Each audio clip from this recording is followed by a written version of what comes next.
मुझे दुख और तकलीफ इस बात की है कि मैं अगर हिसार में आऊं और आपसे ये कहूं कि मुझे हिसार के किसी म्युनिसिपल स्कूल में चपरासी बना दो, तो आप कहोगे राजीव भाई आपकी क्वालिफिकेशन क्या है, और मैं कहूं मेरी कोई क्वालिफिकेशन नहीं है, तो आप मुझे म्युनिसिपल स्कूल का चपरासी भी नहीं बनाओगे। और कल को मैं हरियाणा का चीफ मिनिस्टर बन के आ गया, तब क्या करोगे?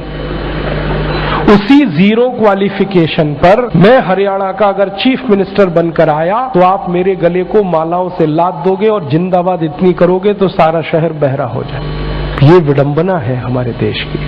जिस व्यक्ति को मिनिमम क्वालिफिकेशन के आधार पर किसी स्कूल का चपरासी नहीं बनाया जा सकता, वो व्यक्ति मुख्यमंत्री हो सकता है, राज्यपाल हो सकता है, प्रधानमंत्री हो सकता है, राष्ट्रपति हो सकता है। विडंबना इस देश की पता है क्या है? जिस व्यक्ति ने जिंदगी में कभी खेत में हल नहीं जोता वो कृषि मंत्री। सालों साल इस देश में शिक्षा मंत्री ऐसे लोग रहे जो कभी स्कूल नहीं गए पढ़ने के लिए। मैं बस नाम नहीं ले रहा हूं, बाकी आपको सब पता है। इस देश में एक व्यक्ति ने जिंदगी में कभी चाय की दुकान नहीं चलाई, वो देश का वर्षों वर्षों वाणिज्य मंत्री रहा जिसने दुकान नहीं चलाई कभी। फाइनेंस का जिसको ABCD नहीं आता वो सालों साल इस देश में वित्त मंत्री रहता है। जिसने कभी अपने बेटे और बेटियों को भारत की सेना के लिए भेजा नहीं कुर्बान होने को, वो देश का रक्षा मंत्री हो सकता है। और जिसको अपनी रक्षा करने के लिए सैकड़ों जवान लगते हैं वो देश की क्या रक्षा करेगा? सोचो आप। जिस व्यक्ति को जिंदगी में कभी विज्ञान और तकनीकी का अंतर पता नहीं है वो साइंस और टेक्नोलॉजी का मंत्री हो सकता है, और जिसको इनमें से कुछ भी पता नहीं है वो प्रधानमंत्री हो सकता है। इसको ये विडंबना है हमारे देश की।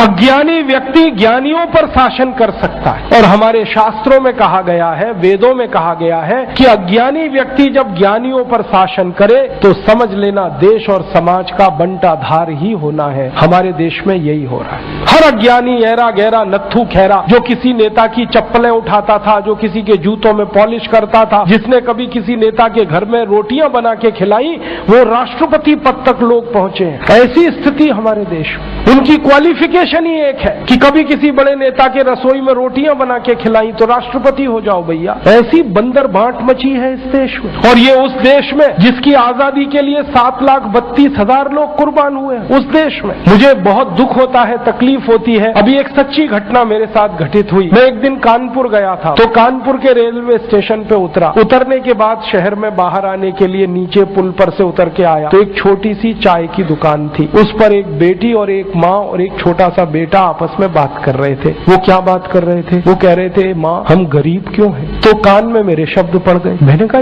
ये इस तरह का प्रश्न कोई अपनी माँ से पूछे तो मुझे लगा ये कोई साधारण लोग नहीं है, कुछ तो इनमें असाधारणपन है। चल के पूछा जाए कौन लोग हैं, परिचय लिया जाए। तो मैं गया उस दुकान पे, मैंने पूछा आप लोग कौन है? तो उन्होंने कहा कि हम तात्या टोपे के परिवार के लोग।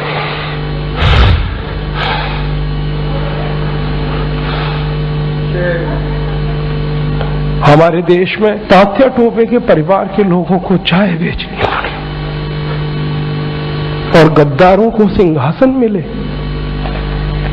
ऐसा ये देश हो गया। जिन लोगों ने तात्या टोपे को मरवाया था वो इस देश में मुख्यमंत्री रह चुके हैं, आपको मालूम है।